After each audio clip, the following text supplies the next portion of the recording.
Jimmy Akin's Mysterious World is brought to you by the Star Quest Production Network and is made possible by our many generous patrons. If you'd like to support the podcast, please visit sqpn.com/give. Jimmy Akin's Mysterious World is also brought to you in part through the generous support of Aaron Ferguson Electric and Automation at aaronv.com, AARONV.com, making connections for life for your automation and smart home needs in North and Central Florida. And by rosaryarmy.com. Have more peace. Visit rosaryarmy.com and get a free all-twine knotted rosary, downloadable audio rosaries, and more. Make them, pray them, give them away at rosaryarmy.com.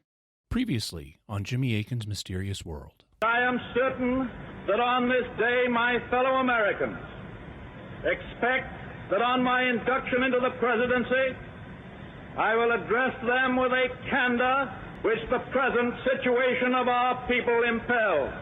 Let me assert my firm belief that the only thing we have to fear is fear itself. Taxes have risen. Our ability to pay has fallen. Farmers find no markets for their produce, and the savings of many years in thousands of families are gone. A host of unemployed citizens face the grim problem of existence. This nation is asking for action, and action now.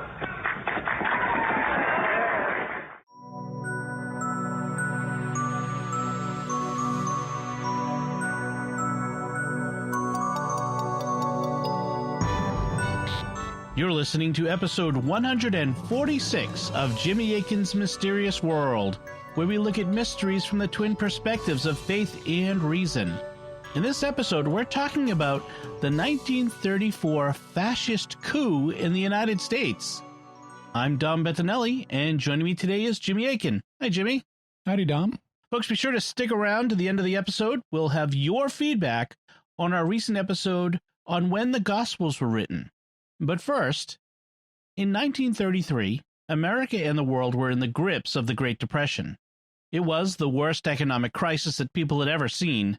1 in 4 Americans had no job and no source of income. People were desperate and willing to try anything to find a solution. They wanted a strong leader who would take strong action and get the country back on its feet. Strongmen in other countries, like Italy's Benito Mussolini, seemed to be doing just that, and many admired his fascist government. Some people thought that's just what we needed here in the U.S., and so a shadowy group of businessmen began plotting to take over the government and install an American dictator. So who were they? What was their plan, and how close did they come to succeeding? That's what we'll be talking about on this episode of Jimmy Akin's Mysterious World. Jimmy, this episode's mystery involves some controversial terms like dictator and fascist, so let's start by defining them. What is a dictator? A dictator was originally a kind of an official during the Roman Republic in the centuries before Christ. The Romans had gotten tired of having a king, and so in the time of Tarquinius Superbus, or Tarquin the Proud, they abolished the monarchy and set up a republic. But they recognized that emergencies could arise that needed the kind of decisive leadership that a king could provide. In other words, there were times when you didn't want endless political debate. The Latin word for to say or to order is dicto, and so a dictator was the man who had the power to say what they were going to do and to give orders. So the Romans occasionally named a man a dictator to deal with a crisis. Still, they didn't want him turning into a king, so they put limits on the office. One of them was that he had to resign once the current crisis was over or after 6 months, whichever came first. Unfortunately, that system eventually broke down when, in February of 44 BC, Julius Caesar was named Dictator Perpetuo, or Dictator in Perpetuity. That really made some Roman senators unhappy, and Caesar was assassinated the next month. Over time, later governments also had dictators, but the term didn't mean a ruler who was cruel or oppressive. It was simply a man who had been given broad governing powers typically to meet an emergency situation. It wasn't until the mid-20th century that the word automatically came to mean a cruel or oppressive ruler. So, in the 1930s, during the Great Depression, a lot of people in multiple countries wanted to appoint dictators to deal with the economic crisis. One of them was the Italian Prime Minister Benito Mussolini, who had founded the National Fascist Party. All right, let's look at our next term then. What is fascism? Fascism is notoriously hard to define, and in a lot of ways it's become a silly-putty word that gets applied to any political group you don't like, especially if you want to portray them as sinister and authoritarian. The term has been given so many definitions that some political scientists have concluded that it's basically just an insult these days and doesn't really have an objective meaning. However, we're dealing with the early 20th century when it did objectively mean something. The term was coined in 1915 by Mussolini, and it comes from the Latin word fascis. This was a kind of ceremonial object in ancient Rome that symbolized the ruler's authority. A fascis was a bundle of sticks which often had one long rod emerging with an axe head on the top of it, so it looks kind of like an extra thick axe. For Mussolini, the bound rods of a fascist represented the binding together of people in his ideal society to make for a strong state. You might break a single rod, but it's hard to break a bunch of rods that are bound together. And Mussolini's ideal fascist state was collectivist rather than individualistic and was meant to embrace everything in society. One of his slogans was, "Everything in the state, nothing against the state, nothing outside the state." And since the state embraced the totality of society, it was, to use his words, a totalitarian arrangement, and somehow he meant that in a good way. There was more to Mussolini's ideology than that, but for our purposes in this episode, we'll be using the term fascist to refer to efforts to emulate Mussolini. A person would be a fascist, in our sense, if he thought Mussolini had the right idea and we ought to do something like what he was doing. And what did Mussolini do? As his totalitarian rhetoric would suggest, he wanted to unite all of the sectors of Italian society. He wanted his government to represent everybody, not just one group of people. That meant he wanted to represent both revolutionaries and traditionalists, both the lower class and the upper class. As a result, he sought to draw support from both working-class groups like World War I veterans and upper-class groups like big businessmen. He thus had an organization known as the Black Shirts, who were largely drawn from former Italian veterans of World War I. And by the way, in World War I, Italy fought on the side of the Allied powers against Germany and its associates. We were on the same team in that war. In World War II, the situation was more complex, with Italy starting out on the side of the Axis powers, but then things shifted in 1943 after the execution of Mussolini. In any event, his black shirts were largely drawn from former veterans who were supposed to help maintain law and order in the streets against socialists, communists, and anarchists. But Mussolini wanted to unite all of Italian society, including the business class. As a result, he coordinated with the corporate leaders to help organize the economy and promote employment and economic growth. In the 1920s, it appeared to many that he was being successful, and many thought he had the right idea. So fascism spread to other countries in Europe, and some in America thought that it should spread to our country too, especially once the Great Depression started. What is a depression? People are more familiar with the term recession. Is there a difference? Yes, but it's not rigorously defined. In economics, a recession is often defined as a period of 2 or more economic quarters, periods of 3 months, where the gross domestic product goes down. So if the GDP is down for more than 6 continuous months, we're in a recession. And that happens fairly frequently. Since 1980, there have been 5 recessions in the U.S., and they typically last between 8 and 18 months. Then the GDP recovers and the economy starts growing again. A depression is something worse than a recession, but it's not as precisely defined. One common definition is that you're in a depression if the GDP declines by 10% or more. So it can involve a specific amount that the economy shrinks rather than how long the period of the shrinkage is. There have been only a few depressions in U.S. history, but the biggest and most recent one was known as the Great Depression. And how did it start? The 1920s were a period of prosperity, often called the Roaring Twenties. But in 1929, the stock market started to show signs of instability.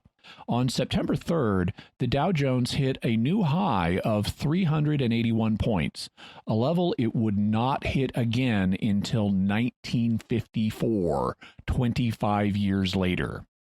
By comparison, the Dow Jones today is typically around 30,000, almost 100 times higher, though a lot of that is due to the inflation that the government causes by printing more and more money.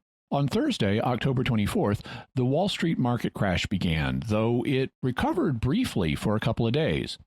Then, on Tuesday, October 29th, it crashed again, with stocks losing 12% of their value in an event known as Black Tuesday. The beginnings of the Great Depression were now well and truly underway, and a host of events began to cascade. With the economic contraction setting in, one business after another started closing. People lost their jobs, and unemployment went from around 4% to 25%. So more than 1 in 4 Americans were out of work now. That meant they couldn't pay their bills, and so they started defaulting on their mortgages and losing their homes, or if they rented, they started getting kicked out of their apartments. Banks started failing, which caused people to rush to the bank to withdraw all their money lest the bank collapse and leave them penniless. But, as George Bailey explains in It's a Wonderful Life, banks don't have everybody's money in them all the time. They invest it. So when people showed up at the bank, they couldn't get their money. And as the economy contracted, the investments the banks had made went bad. It only made the crisis worse. And so what did the government do in response? The current American president was Herbert Hoover, and he had been sworn into office in March of 1929, a few months before the Great Depression started. He was a Republican, which at the time meant that he was closely identified with big business and Wall Street types, and thus was easy to paint as a villain. Now, today, Democrats are often just as associated with big business types, but this wasn't as much the case in the 1920s. As the Depression started, people were desperate for a change of leadership, and in the 1932 election, they overwhelmingly picked Hoover's Democratic opponent, Franklin Delano Roosevelt. He was the governor of New York, and he promised the American people a New Deal. That meant an economic fresh start, sometimes pictured metaphorically as the beginning of a game of cards, where the dealer deals out new cards to each player. That's what New Deal means. FDR got 472 electoral votes, while Hoover got only 59, so it was a landslide defeat for the incumbent. This was a major realigning election.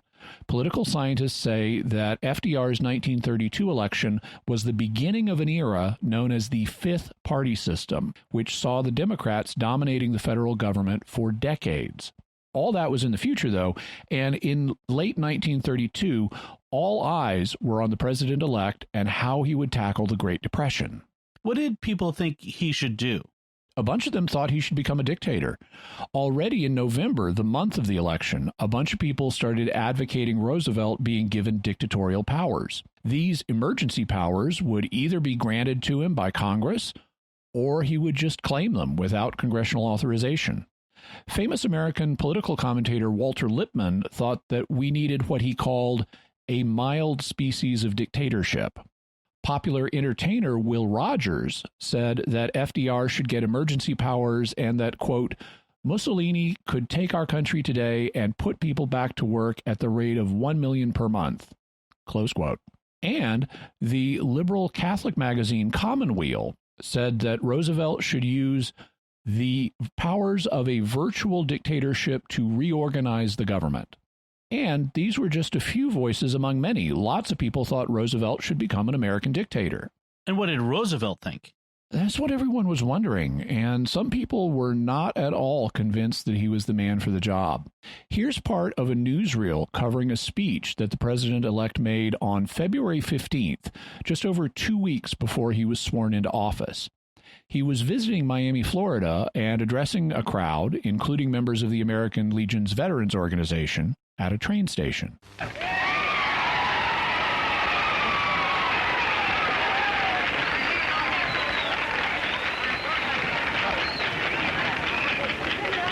Mr. Mayor, my friends of Miami, I am not a stranger here because for a good many years I used to come down here. I haven't been here for 7 years, but on my coming back I have firmly resolved not to make it the last time.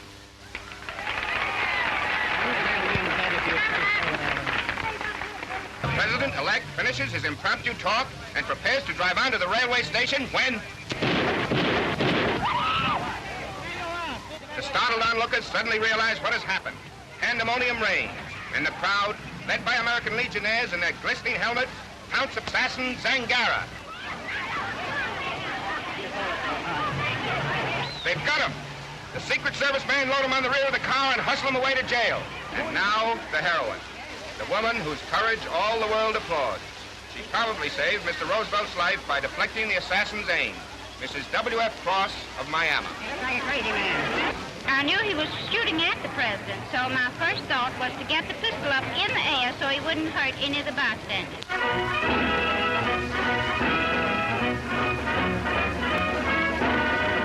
So FDR hadn't even been sworn in, and already there was an assassination attempt on his life. 5 people were hurt by the gunman, including the mayor of Chicago, who died 19 days later of peritonitis. But the woman in the crowd spotted the gunman and jerked his arm to keep him from hitting the president-elect. Who was this would-be assassin? He was an Italian immigrant and naturalized U.S. citizen named Giuseppe Zangara. He was unrepentant and said, "I have the gun in my hand. I kill kings and presidents first, and next, all capitalists."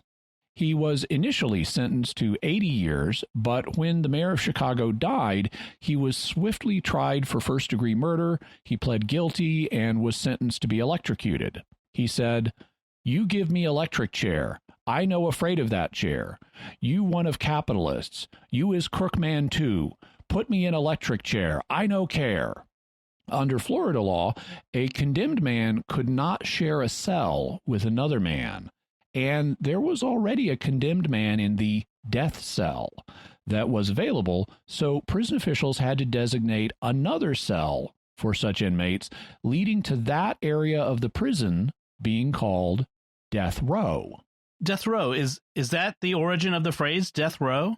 Yeah, it was this assassination attempt that we just heard that led to the phrase death row. And Zangara wasn't on death row long. He was executed on March 20th, 1933, just over a month after his crime and just over 2 weeks after the presidential inauguration. Before his electrocution in Old Sparky, the prison's electric chair, his final words were, "Viva l'Italia! Goodbye to all poor peoples everywhere. Push the button. Go ahead. Push the button." That's my Italian ancestry. So what happened with Roosevelt, though? Did he shed any light on his views regarding being named an American dictator? He did. Roosevelt was sworn in on March 4th, 1933. We heard a bit of his inaugural address at the top of the show. It's the famous "We have nothing to fear but fear itself" speech. In the speech, he tries to strike a balance between the dire and the hopeful. He wants to acknowledge just how bad the situation facing the nation was, but he doesn't want to drive people to despair. He blames the crisis on businessmen, calling them stubborn, incompetent, and unscrupulous money changers. And he talks about various measures he wants to pursue to fix the situation. He also uses language that indicates he's not opposed to being given dictatorial powers. First, he suggests treating the economic crisis like a war, like a foreign invasion, with him as the American military leader and the American people as his army. This nation is asking for action, and action now, treating the task as we would treat the emergency of a war. If we are to go forward, we must move as a trained and loyal army. We are, I know, ready and willing to submit our lives and our property to such discipline because it makes possible a leadership which aims at the larger good. This I propose to offer. I assume unhesitatingly the leadership of this great army of our people. So he unhesitatingly assumes the leadership of the army of the American people, knowing that they will loyally submit their lives and their property to his discipline so that the greater good may be achieved. Then he says that he hopes it can be achieved under our present form of constitutional government, with the normal balance of authority between the legislative and executive branches of government. Action to this end is feasible under the form of government which we have inherited from our ancestors, and it is to be hoped that the normal balance of executive and legislative authority may be wholly adequate to meet the unprecedented task before us. But it may be that an unprecedented demand and need for undelayed action may call for temporary departure from that normal balance. So he's willing, if necessary, to depart from the normal balance of authority between the legislative and the executive. That means he's willing to take on emergency powers, and he gets explicit about this. He says that he is planning to give Congress some plans on what he thinks is needed to fix the crisis, and that they can also propose plans as long as they're effective ones. But in the event that the national emergency is still critical, I shall not evade the clear course of duty that will then confront me. I shall ask Congress for the one remaining instrument to meet the crisis: broad executive power to wage a war against the emergency as great as the power that would be given to me if we were in fact invaded by a foreign foe. So he was willing to ask for dictatorial powers if things didn't go the right way. The First Lady, Eleanor Roosevelt, later said it was a little terrifying how enthusiastically the crowd responded to the suggestion. And Roosevelt closed in really dramatic terms, speaking about how the American people want discipline and direction under leadership, and they have made him the instrument of those desires, giving him a role which he willingly takes. They have registered a mandate that they want direct, vigorous action. They have asked for discipline and direction under leadership. They have made me the present instrument of their wishes. In the spirit of the gift, I take it.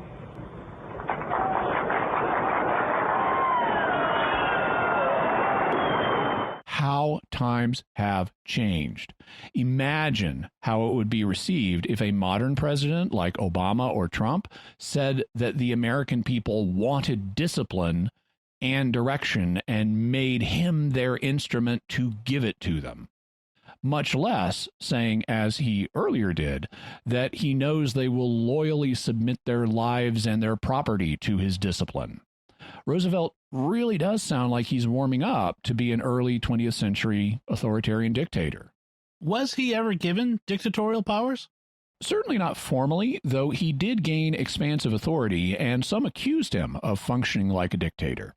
In particular, his 1937 proposal to pack the Supreme Court with sympathetic judges led many of his critics to accuse him of tyranny, fascism, and dictatorial action, though that plan ended up not going through, due to the so-called switch in time that saved 9, which we can talk about in the future. But Roosevelt did implement many plans, and they were not well received by the business community. Among other things, he tended to change his economic policies so that the business community couldn't predict what laws and policies would prevail in the future, and that made it hard for them to plan their businesses. In later decades, some economists would argue that FDR's policies were ill-advised and actually worsened the Great Depression and made it longer lasting than it would have been if a consistent set of policies had been in place and they didn't keep changing. That's a subject we'll leave for another time, but one of his most controversial decisions was taking the U.S. off the gold standard. And what's the gold standard? This is the idea that there should be a certain relationship between the value of gold and the value of the dollar. For some time, the idea had been that if you had a paper dollar, it should be worth a certain amount of gold bullion. But if you broke that relationship, the paper dollar could fluctuate wildly in value. FDR wanted to take the U.S. off the gold standard so that more money could be printed without being restrained by the size of the gold supply, so he could get more money into circulation and stimulate the economy. But if you print money without increasing the goods and services out there in the economy, you effectively devalue that money through the process of inflation. So when the U.S. went off the gold standard, rich people who had a lot of paper dollars were afraid that their wealth might dramatically diminish in its real value. Many thought that the nation should return to the gold standard, and since Roosevelt was unlikely to do that, it led some of them to wonder whether they should take independent action. They recognized that their own political lobbying wouldn't be enough, and so they started thinking about a new group of people that could give their movement more oomph. Who did they turn to? Well, in Italy, Mussolini had managed to forge an alliance between business interests and working-class World War I veterans, so they wondered whether a similar alliance could be forged in the U.S., and there were lots of unhappy World War I veterans in America. It had been traditional after each war to give every U.S. veteran who fought for his country a bonus for service in the form of a small amount of land and cash. But after World War I, each veteran received only a $60 bonus, which is equivalent to about $1,000 today, and they didn't get any land. Many veterans thought that they should receive more, and the veterans organization known as the American Legion was founded in 1919 and argued for a bigger bonus. In 1924, President Calvin Coolidge vetoed a bill that would grant them larger bonuses, but the Congress overrode the veto and gave them anyway. But there was a catch. The veterans didn't get their bonuses immediately. Instead, they were given certificates of service that could only be redeemed after 20 years in 1944. That 20-year waiting period was unpopular with veterans, and it became even more unpopular once the Depression started in 1929, with the redemption still 15 years away.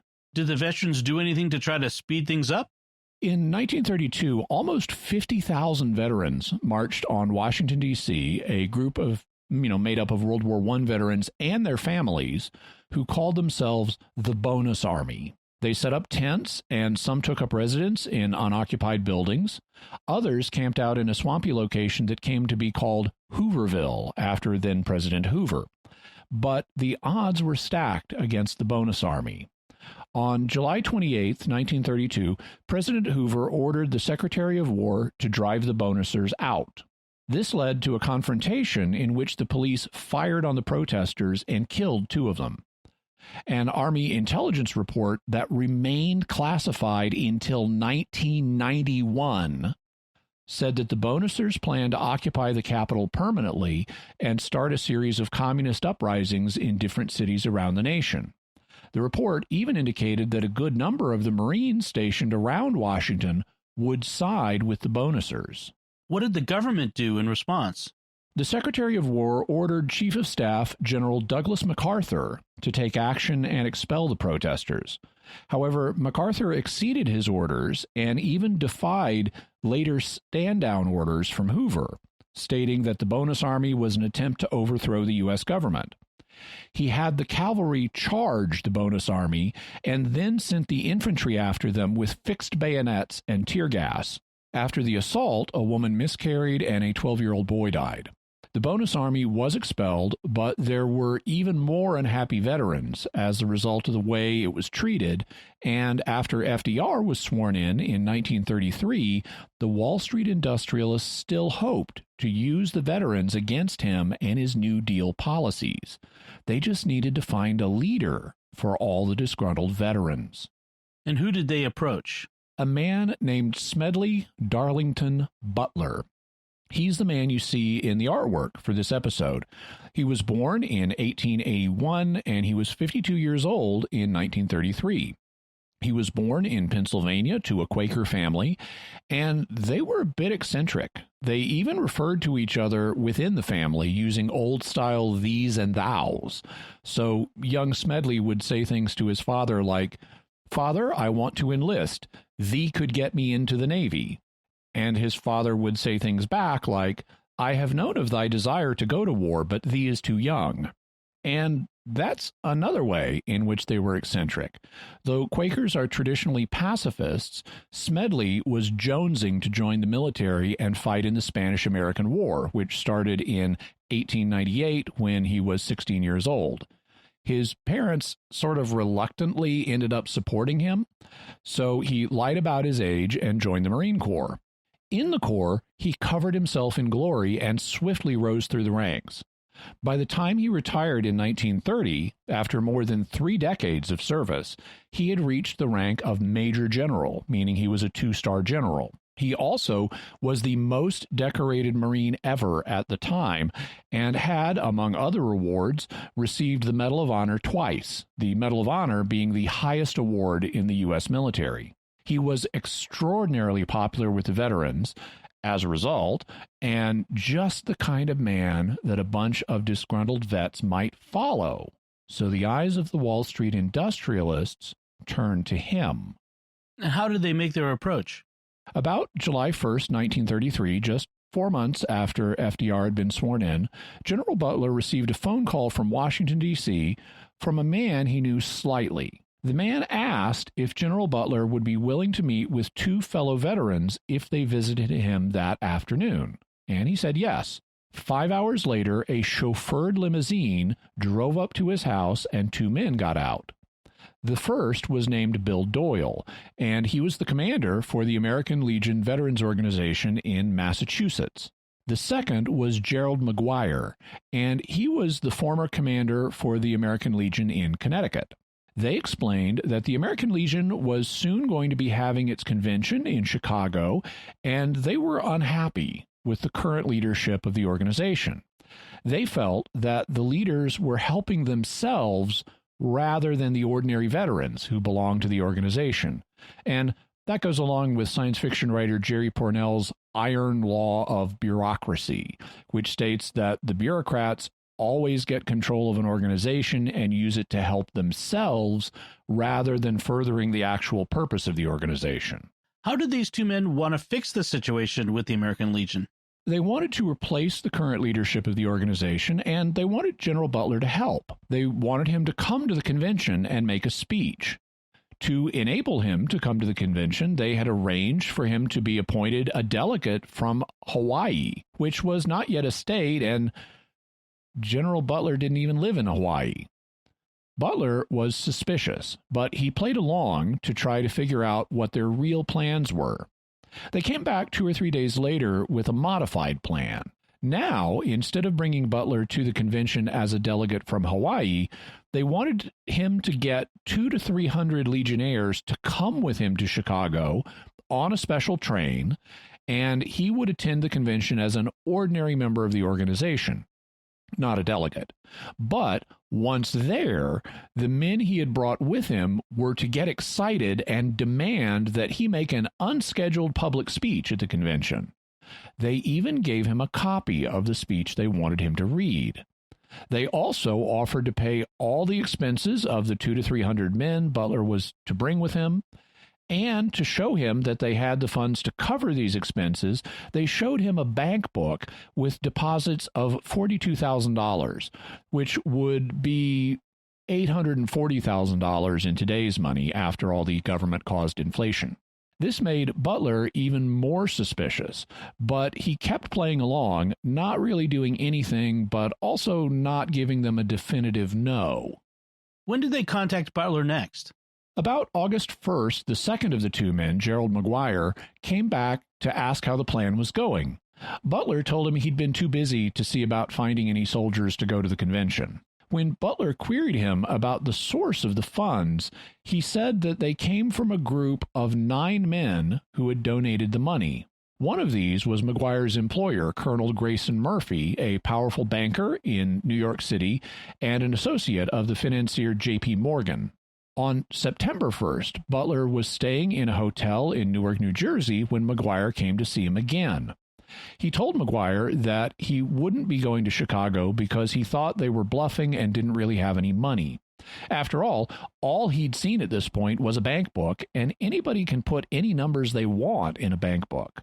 So to prove that they had actual cash, Mcguire pulled out a roll of 18 $1,000 bills and tossed them on the hotel bed. Mcguire told Butler to keep the $18,000, which is equivalent to $360,000 today, and to use it to pay the expenses of the men he'd be taking to Chicago. Butler refused the money and said he would not be taking anybody to Chicago, but he was noncommittal about whether he himself would go. Did Butler try to find out more about who Mcguire's superiors were? Yes, he said that he was done speaking with Mcguire since he was only a go-between, and he wanted to meet one of the principal men of the organization Mcguire represented. Mcguire said he'd arrange a meeting with one of his superiors, who was a wealthy banker named R.S. Clark. Clark came to visit Butler the next Sunday and offered to take him to the Chicago convention on his private train car. He also said he'd make sure Butler got to speak at the American Legion convention and asked Butler if he'd been given the speech he was to read. Butler indicated that he had it, and Clark said he paid a lot of money to have the speech written. It was implied that it had been written by John W. Davis, the 1924 Democratic presidential candidate who had lost to Calvin Coolidge. And what was the speech about? The gold standard. They wanted to get Butler to give a speech advocating a return to the standard, which would get the veterans fired up about the idea. That would pressure FDR and his administration to return to the gold standard, and thus each dollar of American currency in circulation would be backed by a certain amount of gold rather than having a free-floating value with respect to the precious metal. Why would the veterans of the American Legion care about that? Well, a lot of people thought it was a good idea. The U.S. had historically backed its currency with precious metals like gold and silver, and the idea of having it untethered from a precious metal was scary, and a lot of people thought the money would lose its value.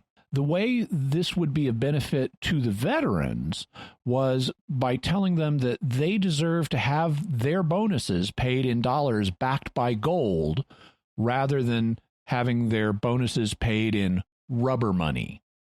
However, Clark admitted to Butler that he also had a personal motive for wanting a return to the gold standard. He said that he had $30 million and that he was willing to spend half of it to get back on the gold standard so that the other half of his fortune would not be devalued. That's how frightened he was of how money might be devalued without the gold standard. It would be worth losing half his fortune to save the other half.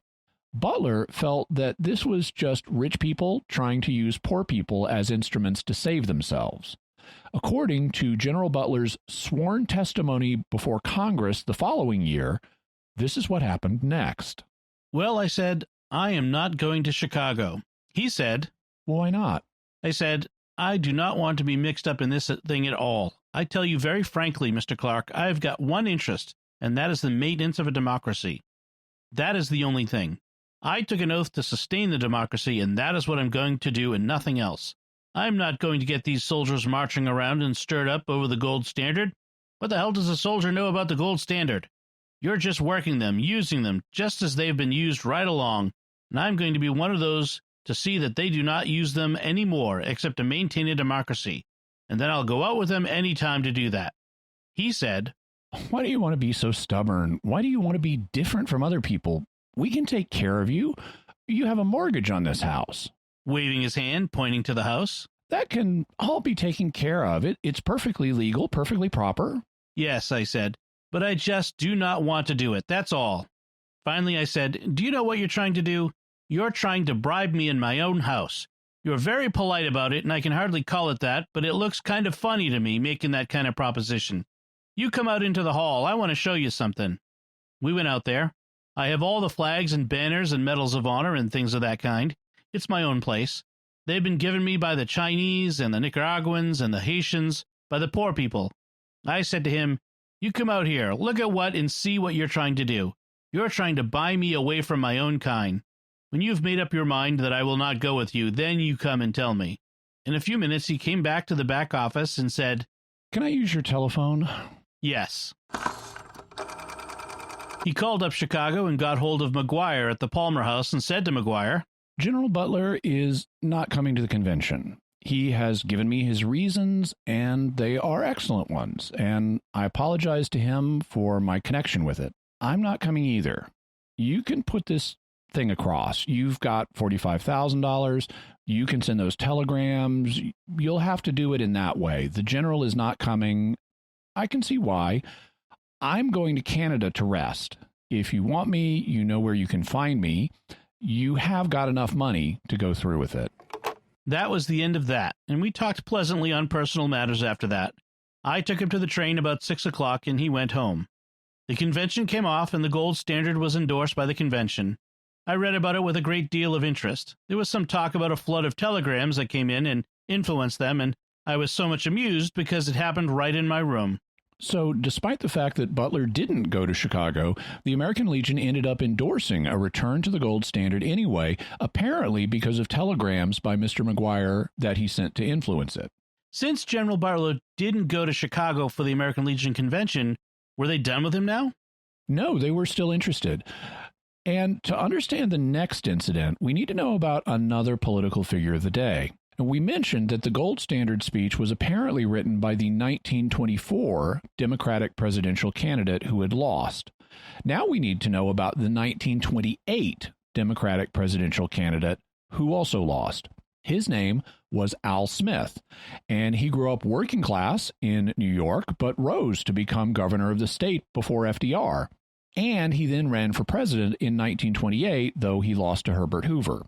He also was the first Catholic candidate for U.S. president from a major political party, though there was more anti-Catholic sentiment at the time, and the first Catholic wouldn't win the presidency until John F. Kennedy in 1960. Smith also ran for the Democratic nomination in 1932, but he lost out to FDR, who then went on to become president. And, along with Smith's rise in the world, he became wealthy and started associating with the business class. According to Butler's congressional testimony, when he and Mcguire met again, Mcguire had a new proposal. He proposed that I go to Boston to a soldiers' dinner to be given by Massachusetts Governor Ely for the soldiers, and that I was to go with Al Smith. He said, We will have a private car for you on the end of the train and have your picture taken with Governor Smith. You will make a speech at this dinner, and it will be worth $1,000 to you. I said, I never got $1,000 for making a speech. He said, You'll get it this time. Who's going to pay for this dinner and this ride up in the private car? Oh, we will pay for it out of our funds. You will have your picture taken with Governor Smith. I said, I do not want to have my picture taken with Governor Smith. I do not like him. Well, then, he can meet you up there. I said, no, there's something wrong in this. There's no connection that I have with Al Smith that we should be riding along together to a soldiers' dinner. He's not for the soldiers either. I'm not going to Boston to any dinner given by Governor Ely for the soldiers. If the soldiers of Massachusetts want to give a dinner and want me to come, I will come. But there's no $1,000 in it. So he said, Well, then we'll think of something else. I said, what is the idea of Al Smith in this? Well, he said, Al Smith is getting ready to assault the administration in his magazine, New Outlook. It will appear in a month or so. He is going to take a shot at the money question. He has definitely broken with the president. I was interested to note that about a month later he did, and the New Outlet took the shot that he told me a month before they were going to take. Let me say that this fellow has been able to tell me a month or 6 weeks ahead of time everything that happened.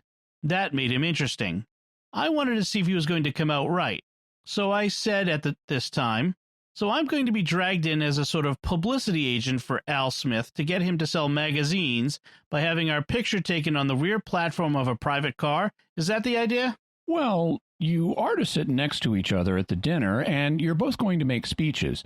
You will speak for the soldiers without assaulting the administration, because this administration has cut their throats. Al Smith will make a speech, and they will both be very much alike. I said, I'm not going. You just cross that out. So Mcguire had inside knowledge of Al Smith's break with Roosevelt and his plans to blast him in his magazine, which did indeed happen. And since Butler wasn't interested in working with Al Smith, Mcguire pitched him a new idea the next time they met, which was in November 1933. At the time, Butler was trying to recruit veterans to stand up for democracy because he thought our democracy was going to be put to a severe test soon, and the veterans had the most stake in maintaining a democratic society because that's what they'd fought for. Mcguire said, in essence, "Great, can I come too? My associates want to build a super organization of veterans to stand up for our democracy." But Butler didn't trust him and wouldn't have anything to do with him, so he didn't accompany him on his recruiting tour. Then he didn't hear from Mcguire for a time. According to Butler, I never heard of him again until about February 1934, when I had a postcard from Nice down on the Riviera. He said he was having a wonderful time over there. Then I began to get the idea that he was using Clark to pull money out of Clark by frightening him about his $30 million, and then he was coming to me. And then he would go back and tell Clark, I've been to see Butler, and he will go along if you will get me $5,000 more. In other words, I could see him working both ends against the middle and making a sucker out of Clark. However, if Clark wanted to get rid of his money, it was none of my business. I had another short note from him, from Berlin, along in the spring, about April or May. He said he was having a wonderful time. He'd been over there ever since he left me in November. He went over the 1st of December. That's the reason I had not heard anything more of him. Then, in August of 1934, he got a phone call from Mcguire, who wanted to meet him in person in Philadelphia, and they met in an empty cafe in the city's Bellevue Hotel. This year, the American Legion was going to be holding its convention in Miami, Florida, and Mcguire wanted to know if Butler was planning to go, which he was not. He said, "The time has come to get the soldiers together." Yes, I said, I think so too. He said, "I went abroad to study the part that the veteran plays in the various setups of the governments that they have abroad. I went to Italy for 2 or 3 months and studied the position that the veterans of Italy occupy in the fascist setup of the government, and I discovered that they are the backbone of Mussolini. They keep them on the payrolls in various ways and keep them contented and happy, and they are his real backbone, the force on which he may depend in case of trouble to sustain him. But that setup would not suit us at all. The soldiers of America would not like that. I then went to Germany to see what Hitler was doing, and his whole strength lies in organizations of soldiers too. But that would not do. I looked into the Russian business. I found that the use of the soldiers over there would never appeal to our men. Then I went to France, and I found exactly the organization we are going to have. It is an organization of super soldiers." He gave me the French name for it, but I don't recall what it is.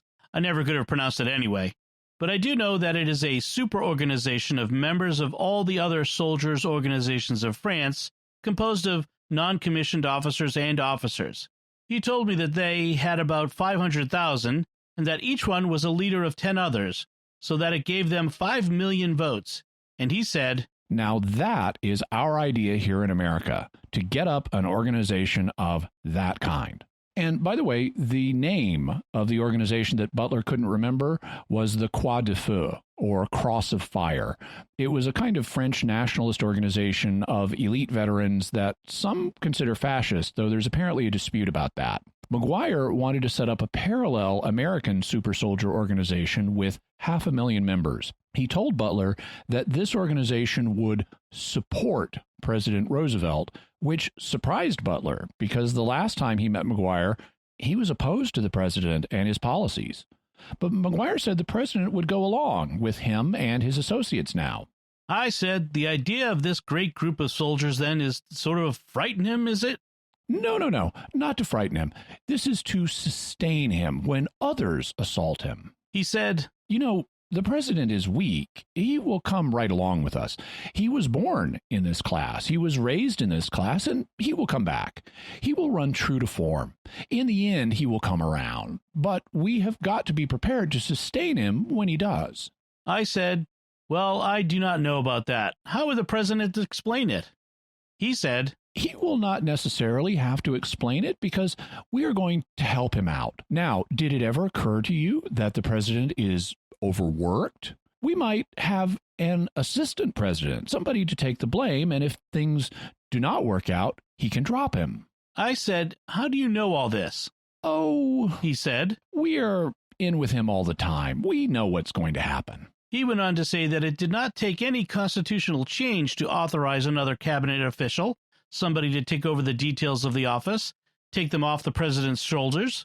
He mentioned that the position would be a Secretary of General Affairs, a sort of a super secretary. The name of the new super secretary would be something like the Secretary of General Affairs or the Secretary of General Welfare, and he would be the real person running the executive branch of the government, with the president taking on a more ceremonial role. And he said, you know, the American people will swallow that. We've got the newspapers. We will start a campaign that the president's health is failing. Everybody can tell that by looking at him, and the dumb American people will fall for it in a second. And I could see it. They had that sympathy racket that they were going to have somebody take the patronage off of his shoulders and take all the worries and details off of his shoulders, and then he'll be like the president of France. I said, so that's where you got this idea? He said, I have been traveling around, looking around. Now, this super organization, would you be interested in heading it? I said, I am interested in it, but I do not know about heading it. I'm very greatly interested in it because, you know, Jerry, my one hobby is maintaining a democracy. If you get these 500,000 soldiers advocating anything smelling of fascism, I'm going to get 500,000 more and lick the hell out of you, and we'll have a real war right at home. You know that. Oh, no, we do not want that. We want to ease up on the president. Yes, and then you'll put somebody in there you can run. Is that the idea? The president will go around and christen babies and dedicate bridges and kiss children. Mr. Roosevelt will never agree to that himself. Oh, yes, he will. He will agree to that. I said, I don't believe he will. I said, don't you know that this will cost money, what you're talking about? He says, yes, we have got $3 million to start with on the line, and we can get $300 million if we need it. So Mcguire's associates already had $3 million and could get up to $300 million if they needed. In today's money, that's equivalent to having $60 million to start with and being able to get up to $6 billion to spend on the plan. The Secretary for General Affairs also would be worked into the line of presidential succession. So if Roosevelt resigned, he could become president. And they wanted General Butler to become the secretary. He said, when I was in Paris, my headquarters were at Morgan & Hodges. We had a meeting over there. I might as well tell you that our group is for you, for the head of this organization. Morgan & Hodges are against you. The J.P. Morgan interests say that you cannot be trusted, that you're too radical, and so forth, that you are too much on the side of the little fellow. You cannot be trusted. They are for Douglas MacArthur as the head of it. Douglas MacArthur's term as Army Chief of Staff expires in November, and if he's not reappointed, it is to be presumed that he will be disappointed and sore, and they are for getting him to head it. I said, I don't think that you'll get the soldiers to follow him, Jerry. He's in a bad odor because he put on a uniform with medals to march down the street in Washington. I know the soldiers. Well, then, we will get former Lieutenant General Hanford McNider. They want either MacArthur or McNider. They do not want you. But our group tells them that you are the only fellow in America who can get the soldiers together. They say, yes, but he will get them together and go in the wrong way. That is what they say if you take charge of them. I said, McNider won't do either. He will not get the soldiers to follow him because he's been opposed to the bonus. Yes, but we will have him change. And it is interesting to note that 3 weeks later after this conversation, McNider changed and turned around for the bonus. It is interesting to note that. He said, "There is going to be a big quarrel over the reappointment of MacArthur." And he said, "You watch the president reappoint him. He is going to go right, and if he does not reappoint him, he is going to go left." And now, in November 1934, I've been watching with a great deal of interest this quarrel over his reappointment to see how it comes out. He said, "You know as well as I do that MacArthur is Stotesbury's son-in-law in Philadelphia, Morgan's representative in Philadelphia. You just see how it goes, and if I am not telling you the truth." I noticed that McNider turned around for the bonus and that there's a row over the reappointment of MacArthur. So Mcguire indicated that there were different factions among his associates. Those with J.P. Morgan wanted MacArthur to be the new Secretary of General Affairs, but his own faction wanted General Butler, and General McNider was the fallback. Also, Mcguire continued to display inside knowledge of current affairs by not only successfully predicting Al Smith's attack on Roosevelt in the press, he also predicted General McNider's reversal on the veterans bonus issue, and he predicted General MacArthur's reappointment controversy. And that wasn't all. I said, "What are you going to call this organization?" He said, "Well, I don't know." I said, "Is there anything stirring about it yet?" "Yes." He says, "You watch. In 2 or 3 weeks, you will see it come out in the paper. There will be big fellows in it. This is to be the background of it. These are to be the villagers in the opera. The papers will come out with it." And in about 2 weeks, the American Liberty League appeared, which was just about what he described it to be. That is the reason I tied it up with this other thing about Al Smith and some of these other people, because of the name that appeared in connection with this Liberty League. So Mcguire was right again, and in a couple of weeks, the press was announcing the formation of the American Liberty League. This was a bipartisan anti-New Deal organization that opposed FDR's policies, which they held infringed on the liberty of Americans' economic rights. It was made up of business and political leaders. The leaders included the 1924 presidential candidate John Davis, who allegedly wrote the Gold Standard speech, and the 1928 Democratic presidential candidate Al Smith, who blasted Roosevelt in the press. And it included businessmen Irénée DuPont of the famous DuPont Chemical Company, John Jacob Rascob of General Motors, Alfred P. Sloan of General Motors, J. Howard Pugh of Sun Oil, Hollywood movie producer Hal Roach, and others. Did Butler ever try to get anyone else involved so they could testify to the overall plot? He did. In September of 1934, he contacted Paul Comley French, who was a reporter for the Philadelphia Record and the New York Post. Butler arranged a meeting between French and Mcguire, who was initially suspicious of French, but Butler assured him that French was okay. Mcguire then met with French at his New York office on September 13th. According to French's later congressional testimony, I have here some direct quotes from him. As soon as I left his office, I got to a typewriter and made a memorandum of everything that he told me. "We need a fascist government in this country," he insisted, "to save the nation from the communists who want to tear it down and wreck all that we've built in America. The only men who have the patriotism to do it are the soldiers, and Smedley Butler is the ideal leader. He could organize 1 million men overnight."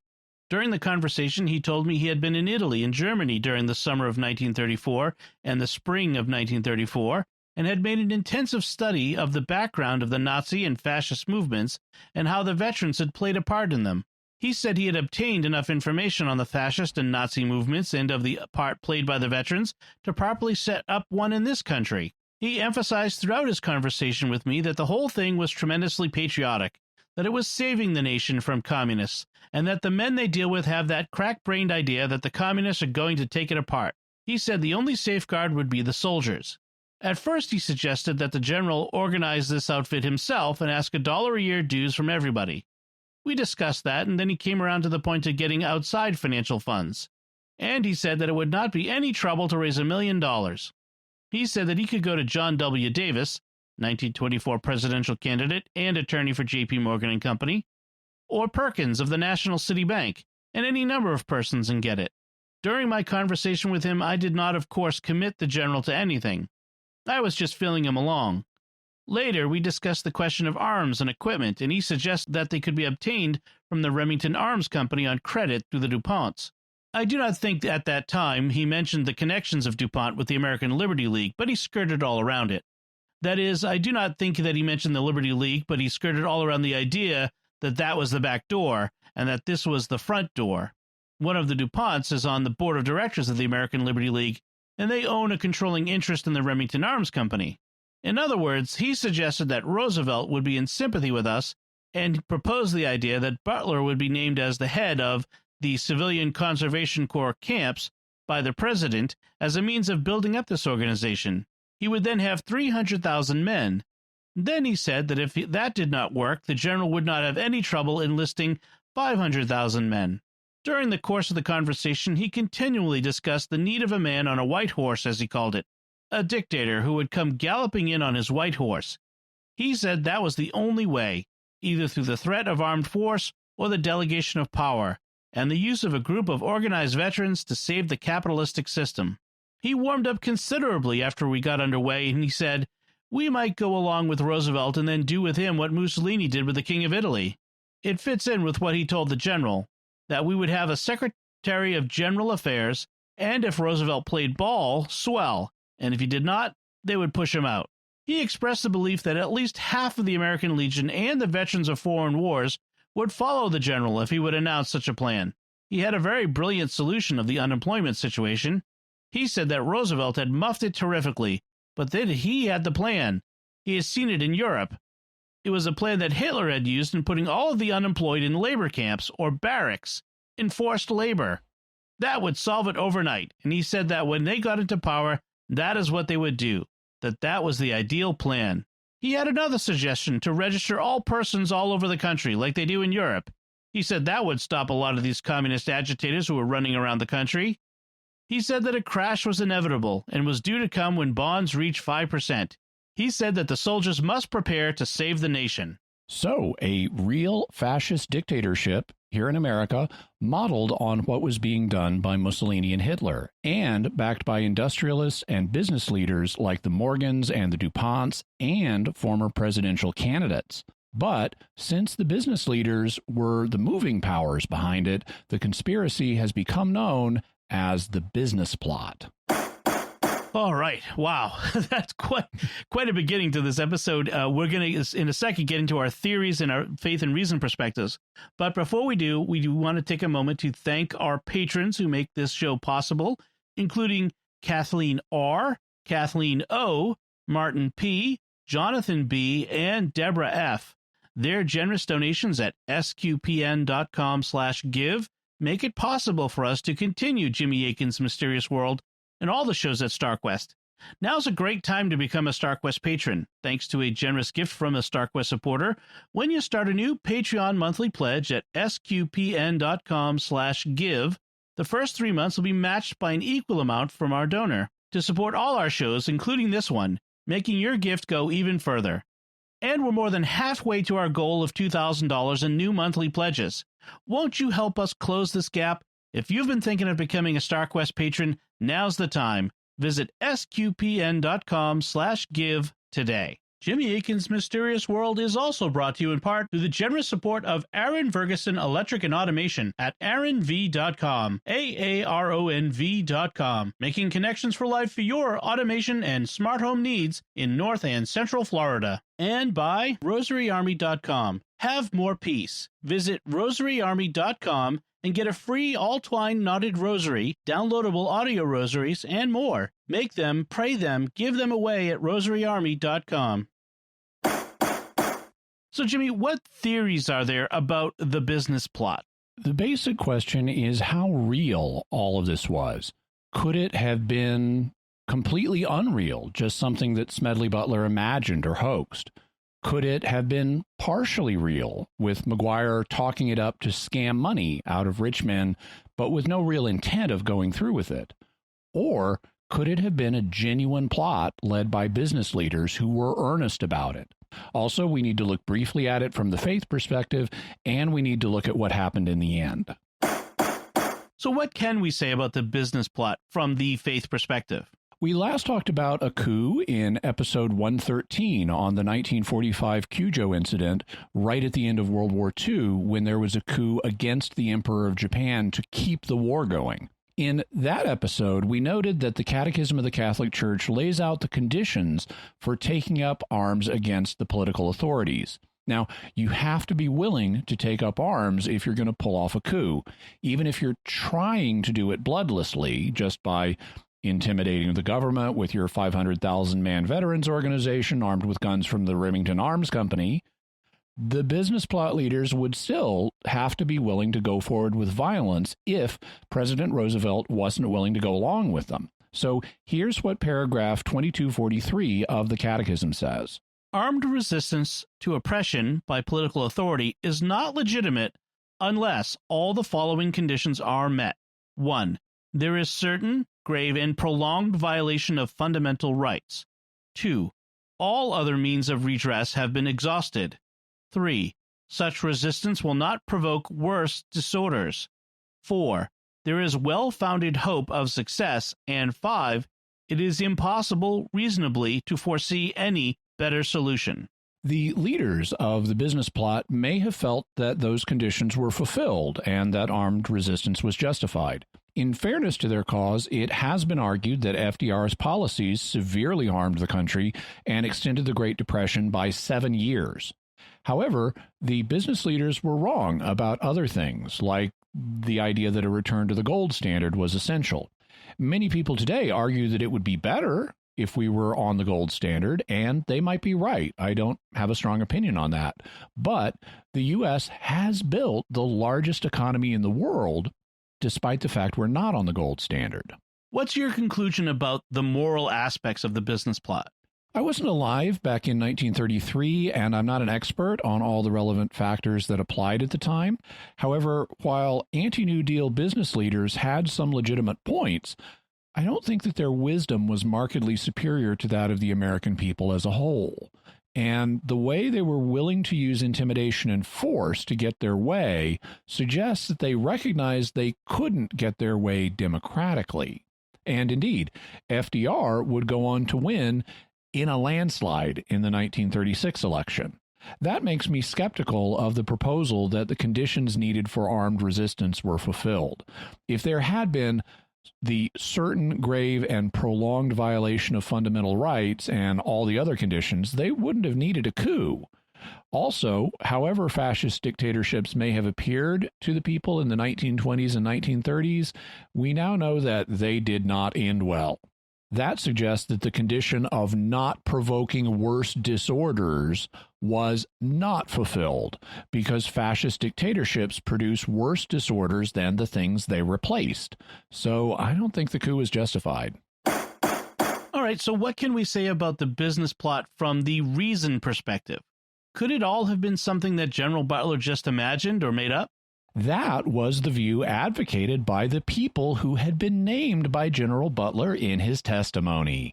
When Mcguire appeared before the same congressional committee, he admitted to meeting Butler a number of times, but denied that there was any plot. J.P. Morgan said the story was perfect moonshine, and General Douglas MacArthur said that Butler's claims were the best laugh story of the year. The press took the same line. The New York Times dismissed it as a gigantic hoax and said that details are lacking to add verisimilitude to an otherwise bald and unconvincing narrative. A statement I have to love because it's a quotation from the Gilbert and Sullivan operetta The Mikado. Time magazine similarly dismissed the idea, as did other press outlets. And is that what you think? Not in the slightest. Butler was a man of strong views, but he wasn't delusional, and he wouldn't risk his reputation by perpetrating a giant hoax against some of the most powerful men in America who could sue him into the ground for slander if he'd been making it up. Also, multiple other people confirmed Butler's story. Paul French was an independent witness who got Mcguire to spill the whole plan to him, confirming Butler's story. And former Navy man Lieutenant James E. Van Zandt of the Veterans of Foreign Wars confirmed that he also was approached by representatives of the business plot and asked to participate. Army Captain Samuel Glazier, who was then a commander in the Civilian Conservation Corps, testified to Congress that he also was approached by a representative of the business plot who said they wanted to build an organization and install a dictatorship in America. They told him they had $700 million at their disposal, which would be $14 billion today.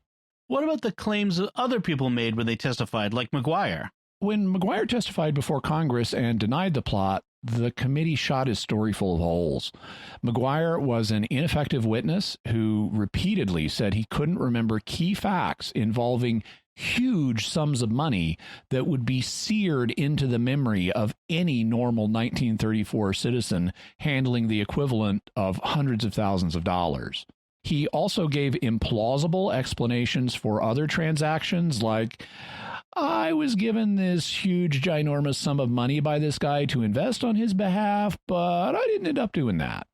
The committee was able to catch Mcguire in multiple lies about his purpose for visiting General Butler, about his financial transactions, and about his travels. They did this using bank records, hotel records, and postcards he had sent from Europe, which very clearly indicated that he had been investigating militaristic veterans organizations there. And the committee concluded that the core of Butler's story was true. And rightly so. This was not something General Butler made up. The only question was how extensive the plot was. What about the idea that General Butler had that Mcguire might be the instigator of the plot and it might just be a way for him to scam millionaires out of their money? That's possible, and there have been people who proposed this, but I don't think so. First, that was just a thought General Butler had, and he ultimately concluded that the threat was serious, which is why he testified before Congress in November of 1934. Second, we don't have any testimony from anyone saying that was the case. It's just speculation. Third, based on the testimony of other people like Captain Glazier, it wasn't just Mcguire who was talking about the coup. Other people were promoting it as well. So even if the original idea for the coup had been Mcguire's, it would have taken on a life of its own, and people were seriously pushing it, putting lots of money on the line and putting themselves in terrible legal jeopardy and being accused of treason. But I don't think it was Mcguire's idea. The people who would be really interested in such a plot were the big industrialists, and it would not have moved forward without their say-so. I think Mcguire was just what he appeared to be, a low-level functionary who was simply serving higher masters that wanted to maintain plausible deniability. Let's look at the aftermath of the business plot. How did it fall apart? By November of 1934, federal investigators had caught wind that something was going on, and they subpoenaed General Butler to testify before a congressional committee. This was a precursor of the House Un-American Activities Committee, which would go on in the 1950s to be famous for hearings directed against communists. But fascists were what were being investigated here. The committee met briefly in late November of 1934 and published its hearings report on December 29th. It concluded that there was evidence sustaining General Butler's account. However, when it released the transcripts of the testimony it heard, it censored some of the most inflammatory parts, including those dealing with the names of influential people. Fortunately, those passages were later recovered, allowing us to read them in this episode. Also, despite the fact that the committee recommended further investigation, the whole matter was dropped and no further investigation occurred. But why not? This is something that's debated. It's been speculated that FDR thought it would be too destabilizing for the country to hash through this in public. If he went after the leaders of the business plot, it could bring about a coup involving business and military leaders. So the speculation goes that Roosevelt may have wanted the whole thing swept under the rug. As it was, the congressional hearings put the leaders on notice that the government was wise to their plans and they should not pursue them further. And as a member of the upper class and also as the president, Roosevelt might have privately put pressure on the plot's leaders and warned them what would happen if they started making moves against him.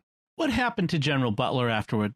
After the matter was dropped, Smedley Butler was publicly hung out to dry. But, feisty guy that he was, he defended himself and called a press conference to explain himself to the public. And since it was distributed in the newsreels of the day, we can hear what he had to say in his own voice. I appeared before the Congressional Committee, the highest representation of the American people, under subpoena to tell what I knew of activities which I believe might lead to an attempt to set up a fascist dictatorship. The plan as outlined to me was to form an organization of veterans, to use as a bluff, or as a club at least, to intimidate the government and break down our democratic institutions. The upshot of the whole thing was that I was supposed to lead an organization of 500,000 men, which would be able to take over the functions of government. I talked with an investigator for this committee who came to me with a subpoena on Sunday, November 18th. He told me they had unearthed evidence linking my name with several such veteran organizations. As it then seemed to me to be getting serious, I felt it was my duty to tell all I knew of such activities to this committee. My main interest in all this is to preserve our democratic institutions. I want to retain the right to vote, the right to speak freely, and the right to write. If we maintain these basic principles, our democracy is safe.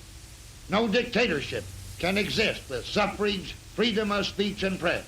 So Butler did not back down from his story. He also became a strong advocate of keeping America out of foreign wars, arguing that we should only use military force to defend the homeland. Based on his time in the Marine Corps, he was convinced that foreign wars needlessly spent the lives of American men to protect business interests. So he wrote a famous book called War is a Racket, in which he criticized such ventures, some of which he viewed as literal blood for oil deals, since he had been on military expeditions to protect American oil interests. He died in 1940, before the outbreak of World War II, and it's been suggested that he would have supported that war given the Japanese attack on Pearl Harbor, which, even though Hawaii wasn't a state yet, it was an American territory. What happened to Gerald Mcguire and the leaders of the business plot? Mcguire died 4 months after the committee met on March 25th, 1935. He was only 37 years old at the time, and you might suspect foul play, to keep him quiet in case the matter was revived and prosecutors could flip him to testify against the higher-ups, a common prosecutorial tactic. That's certainly something I've wondered about, but his doctor attributed his death to complications from pneumonia, so natural causes, although the doctor acknowledged that the allegations against Mcguire and the resulting stress they put on him may have weakened his condition. Of course, his doctor could have been bribed or intimidated into saying he died of pneumonia, but I don't have evidence for that. The others involved were never prosecuted, though some spent substantial amounts of time out of the country, and it's been suggested they did that. They went overseas to let things blow over and for the controversy to die down so they wouldn't be prosecuted when they came back. And what about the American Liberty League that had been founded? It continued to oppose FDR and his New Deal policies. However, after he won re-election in a landslide, the League lost influence and went out of business in 1940. So, Jimmy, what's your bottom line on the business plot? I think we dodged a bullet. I think that the business plot was real and serious. The situation was so explosive in 1934 that there was a chance the coup plotters could have succeeded and we could have had a fascist dictatorship in America. That also could have profoundly influenced the course of history. I mean, just imagine what might have happened in World War II with a fascist America on the scene. But fortunately, the coup plotters didn't count on what a patriot Smedley Butler was. He was willing to come forward, blow the whistle on the plot, and it never came to pass. Thank God.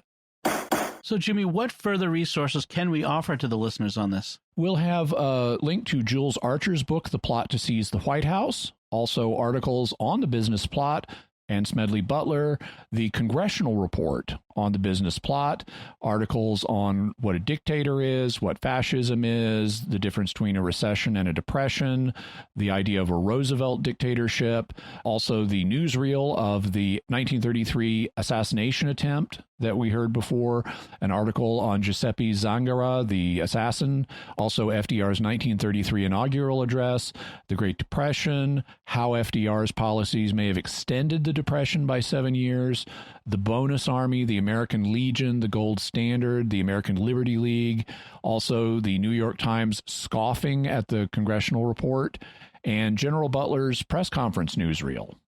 All right. So let's move on to our mysterious feedback, which I said before was going to be on our recent episode on when the Gospels were written. Our first feedback comes from Ana Lucia on YouTube, who writes, I read a work on the new dating of the Gospels, which uses Jean Carmagnac's La naissance des évangiles synoptiques. He claims there is evidence that the Gospel of Matthew was written in Hebrew. He goes to compare the Greek with the Hebrew and notices that the Greek is a translation of Hebrew according to the translation rules of the time. Unfortunately, Carmagnac's work is only found in French. I wonder if Jimmy's familiar with the work and what he thinks of their work. I am familiar with Jean Carmagnac's book, and it actually is available in English. The English title is The Birth of the Gospels, or The Birth of the Synoptic Gospels. And it came out, I think, in the 90s, which was when I bought it. It's out of print today, and I checked Amazon, and wow, like a lot of small-run scholarly books, it'll run you $900 to get the one they have on Amazon. But it is in English, and so you may be able to find it that way.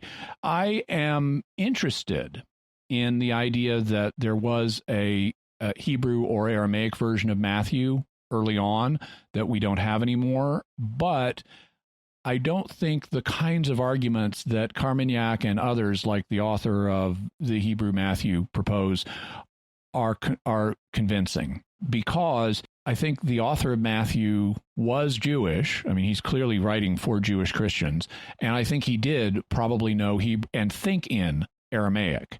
And so that's going to result in his Greek taking on an Aramaic flavor. And so it's really hard to distinguish between something that was written in Aramaic and translated into Greek versus something that was thought in Aramaic and then translated into Greek. I mean, yes, I agree there's an Aramaic background behind this, but is it a written document, or is it just what he's thinking before he thinks, how do I say this in Greek? Also, lots of the stuff in the Gospels is quotations from Jesus and other people in first century Palestine, and they are quotations from Aramaic. So merely showing that there's an Aramaic background or Hebrew background to this doesn't show that there was a written version of the Gospel of Matthew in that language, although it certainly was translated into those languages later. And I'm interested in the idea that when he dashed off a Greek version, Matthew may have also dashed off a Hebrew version or an Aramaic version, but I don't have proof of those things at this point. Anthony F. on YouTube writes, really love the episode. Since I'm eventually writing my thesis on the relationship between Mark and Matthew, essentially why an eyewitness would use a non-eyewitness as his primary source, it's the Gospel of Peter. It was really great to hear all of your research, and it gave me a few more resources to look into. One comment, on one level, it can seem open and shut for Matthew to be using Luke as a source, like you mentioned in the show. Matthew at least seems to be rearranging the teachings into topical settings, specifically 5 of them mirroring the Torah, whereas Luke has them interspersed. But I would still argue that Luke could have written post-Matthew with 2 things. 1, Matthew keeps a similar order to Mark, just inserting more sections of teaching, shortening some unnecessary information, expanding where he needed to re-emphasize Peter's role. He is adding flesh to Mark's skeleton, and you figure there'd be more moving around of things if he was basing it on both Mark and Luke. 2, inasmuch as many, seems that more than one gospel exists, have undertaken to compile a narrative of the things that have been accomplished among us, it seemed good to me also, having followed all things closely for some time past, to write an orderly account for you. That's from Luke 1:1. Luke, having the various teachings out of order, might be him rearranging them chronologically. Mark records Peter's sermon notes, not chronological. Matthew fleshed out of order Mark to tell people why to listen to this Gentile accommodating Peter from the Council of Jerusalem. and then Luke gives the account in order, chronologically. Obviously just a theory, but it does make it a little less open and shut about the order. So there's several interesting things there, and good luck on your thesis. It's a fascinating topic. In terms of the argument you propose for Luke writing before Matthew, I would respond as follows. With regard to the first one, that you would expect Matthew to change the order of Mark more if he were using both Mark and Luke. I don't think that is true if you assume that Mark is the primary document that Matthew is working with. He has this straightforward narrative in Mark. He uses 90% of it. If you do the statistics, he just plows through Mark, only making very slight adjustments. But then what he takes from Luke is primarily, not exclusively, but primarily teachings. And we know he's reorganizing teachings into the big speeches in Matthew. So I think what he did was he used Mark as the backbone of his gospel and then cherry-picked Luke for the teachings he wanted to include, which of course are not in Luke's order because he's arranging them topically instead.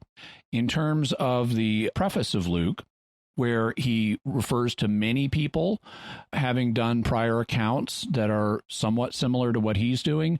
Well, many, and this is something that Richard Bauckham talks about, I believe, in Jesus and the Eyewitnesses. Many is kind of a rhetorical flourish.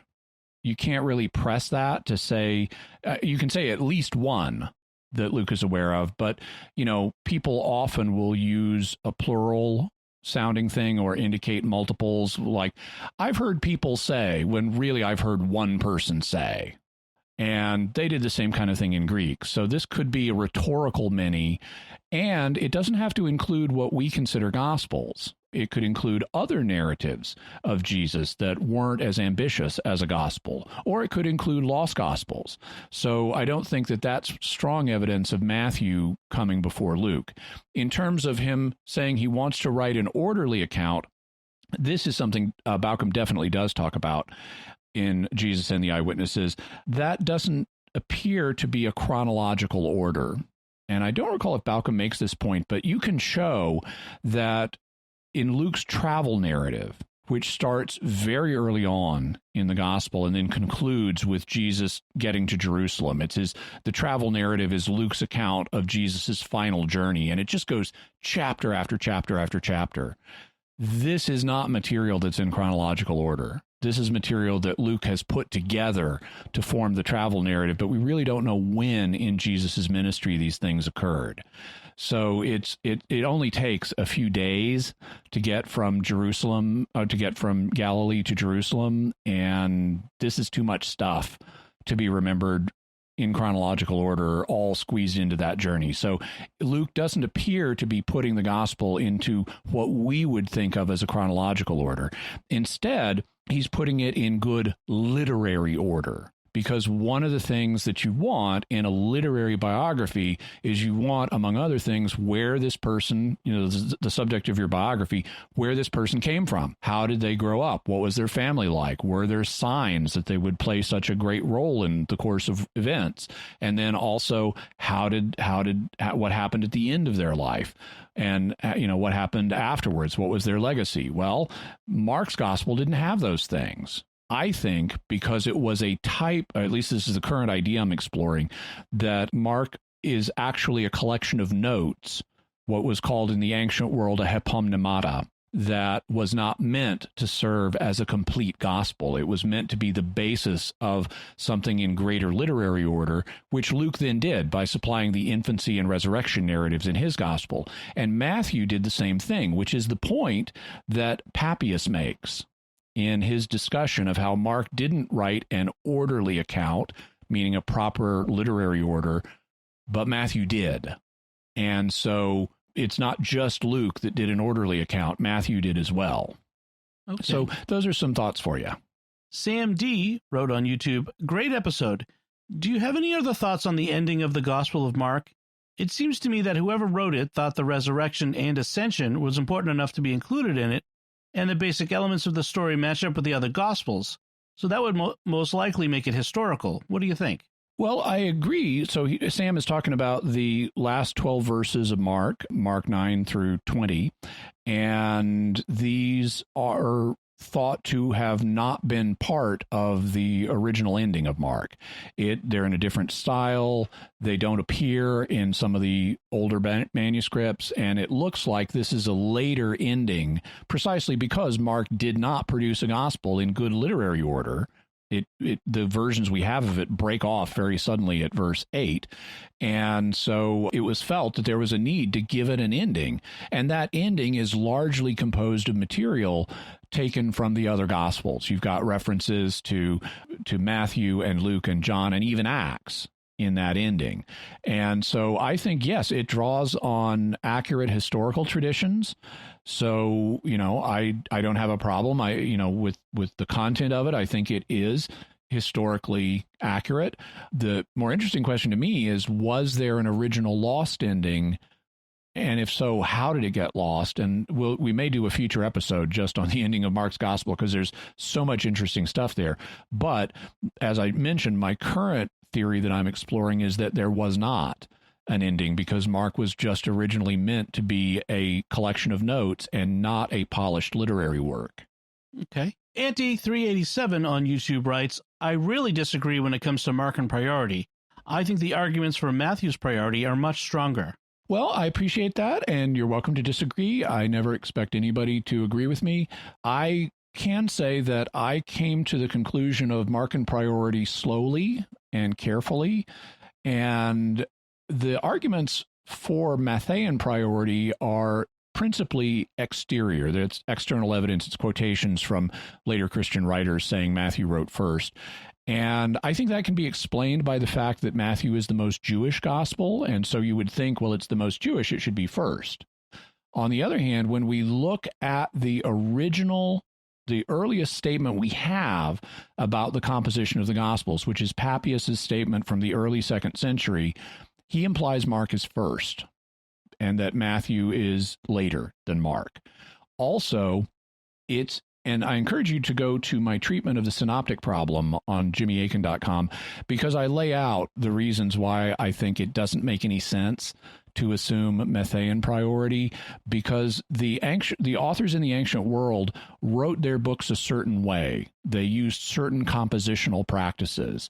And if you assume that Mark wrote first and Matthew modified Mark, it fits with ancient compositional practices. If you assume the reverse, that Matthew wrote first and Mark modified Matthew and or Luke, it makes absolutely no sense in terms of ancient compositional practices. It breaks all kinds of things, and it forces Mark to do amazingly illogical things, like when space is at a premium in a gospel, especially if you're writing the shortest of the gospels, you suddenly get more verbose and tell the same story using more words that could be considered just fluff.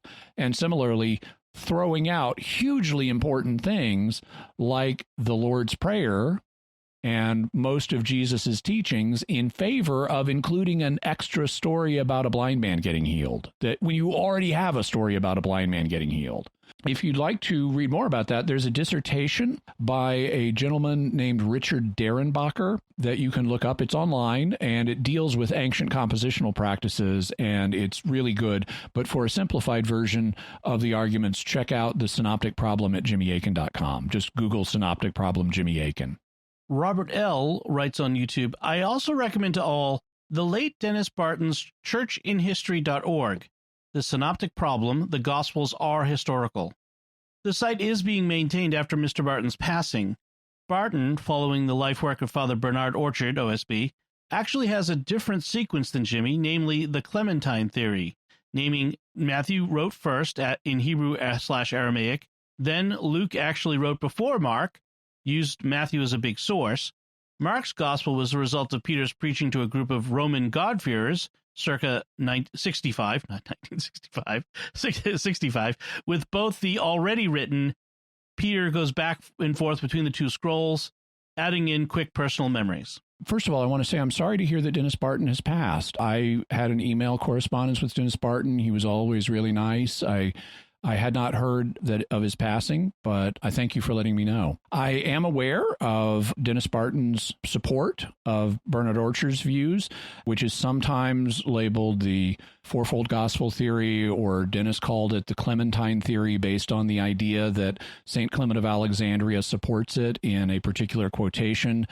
That is not to be taken as read. Actually, it looks like Clement is not saying what he's being taken to say when you study the original Greek. I wrote a critique of the view that Dennis and Bernard Orchard and David Allen Black also supported, which is basically Matthew wrote first, then Luke, then Mark fused the two, basing his fusion off of Peter reading sermons, giving sermons where he was switching back and forth between the scroll that had Matthew and the scroll that had Luke.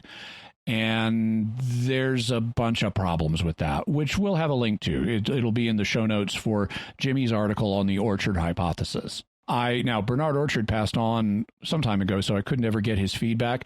I did, invite Dennis's feedback, and he was very gracious, although I don't think he was able to overcome the arguments I proposed. I also asked David Allen Black if he would like to read it, and he declined. So I have affection for these guys, but I don't think the evidence supports their view. Joseph O. on Patreon wrote, I liked the episode, but I have one criticism. You didn't really address whether the Gospels were written in their entirety at the given dates. The early dates you favor are definitely realistic for the first versions of the Gospels, but the various edits, expansions, and redactions that are likely present in the Gospels are probably dated much later. I would love to hear your opinion on where the earliest drafts of Mark ended. I've heard everything from there being a few verses that have a later date to the whole resurrection narrative. My thanks to you guys, as always, for an amazing podcast. Thank you, Joseph. I think I've kind of covered in a short form my views on the ending of Mark, so I think I've given you what you were looking for there. In terms of the idea that there are these sort of proto-editions of the Gospels that then later get dramatic expansions and redactions, that theory was supported by form criticism, where the idea was what the early Christians were originally passing down were these gospel traditions in oral form that then developed and grew over a long period of time, and there were multiple editions of the Gospels, and I frankly don't buy that. If that had been the case, that there were multiple editions of the Gospels early on, we should see more diversity than we do in the manuscripts that survived. Because once you release a gospel, it's going to get read and copied among Jesus's followers. And so if there was like a proto-Matthew that, let's say, had only 2/3 of what our Matthew today does, we should have some manuscripts that reflect proto-Matthew that are only 2/3 as long as the one we have today, and we don't. With at least the 4 Gospels, it doesn't look like, with one exception that's only possible, which is John, and it would have just been the addition of 1 or 2 chapters to John. There's no real evidence for that kind of revision going on. I think that the idea there were multiple changes and redactions is a product of the form critical assumptions that the Gospels had to form over a long period of time. And I don't think that's the case. One reason is books were incredibly expensive in the ancient world. You didn't just sit down and say, hey, let's write a book and add some new stuff to it. Typically. I mean, sometimes that did happen, but then it's reflected in the manuscript evidence, and we don't have that for the 4 Gospels. So I think the Gospels are largely in the form that they had when they were originally released. Even John, although I understand there is an argument for why maybe the last chapter of John was added. So I think there were, as scribes did things, there were minor additions that happened, over time that show up in some manuscripts, but not others. Allowing scholars to try to deduce what was the original form. But I don't think there were substantial ones. I think we'd have different evidence than we do. And I don't say that out of a kind of bias of wanting to say, oh, there was only one original edition and there weren't later substantial modifications. I actually think there is a book in the New Testament that we do have manuscript evidence for a second edition, and that's the book of Acts, We have two versions of the Book of Acts. One of them is notably longer than the other. And one hypothesis is that Luke came out with an original edition of Acts, and then he did a revised edition of Acts, and both of them got copied, and that's why we have these two different versions of Acts. So that's a possibility. I just don't think the manuscript evidence is there in the case of the Gospels. All right. Thank you, everyone, for your feedback. We love getting your feedback, and that's some especially good scholarly feedback in this episode. So, Jimmy, what do we have for mysterious headlines this week? Well, this time we're talking about dark matter, harking back to episode 83 on the case of the missing universe. And there's a new dark matter candidate. The proposal is that it's made of particles that are hexaquarks. A hexaquark would be a particle that's made out of 6 quarks. Now, protons and neutrons are made out of 3 quarks each. And protons are electrically charged. Neutrons are electrically neutral, which is why they have their name. Dark matter needs to be electrically neutral in order for it to be dark. Otherwise, it would interact with light, and we'd be able to detect it by something other than gravity. And so if you have a particle made out of 6 quarks, there are ways it could be electrically neutral, and thus people are proposing this as a candidate for dark matter. On the other hand, we're also going to have a link to a video about new evidence against dark matter. And this is by a young British astronomer, Dr. Becky, who makes very entertaining videos. And she has, been taught in school, dark matter, rah, rah, rah, dark energy, sis, boom, bah. And so she's kind of reluctant about this new evidence, but accurately says, okay, so this is some evidence that would cut against the idea of dark matter being real. Maybe it is unreal. Maybe it's fully real. Maybe the truth is somewhere in the middle. Maybe we both need to modify our theory of gravity a little bit, and there's some kind of dark matter out there. So check out her interesting video on that. Excellent. Well, we'd love to hear from you, get your feedback. What are your theories about the business plot? What's your reaction to hearing about this attempted fascist coup in the United States in 1934? Especially if you haven't heard of it before, let us know by visiting sqpn.com or the Jimmy Akin's Mysterious World Facebook page, sending us an email to mysterious@sqpn.com, or sending a tweet to @MYS_world with the hashtag of mysterious feedback. We really do appreciate it when you share the podcast with your friends, and when you write a review of the podcast in Apple Podcasts or wherever you get your podcast from. That helps us grow our community of listeners and to reach more people all the time. You can find links to Jimmy's resources from our discussion and links to those headlines on our show notes at sqpn.com/mysterious. And remember, to help us continue to produce the podcast, please visit sqpn.com/give. Until next time, Jimmy Akin, thank you for exploring with us our mysterious world. Thanks, Dom. Once again, I'm Dom Bettinelli. Thank you for listening to Jimmy Akin's Mysterious World on StarQuest.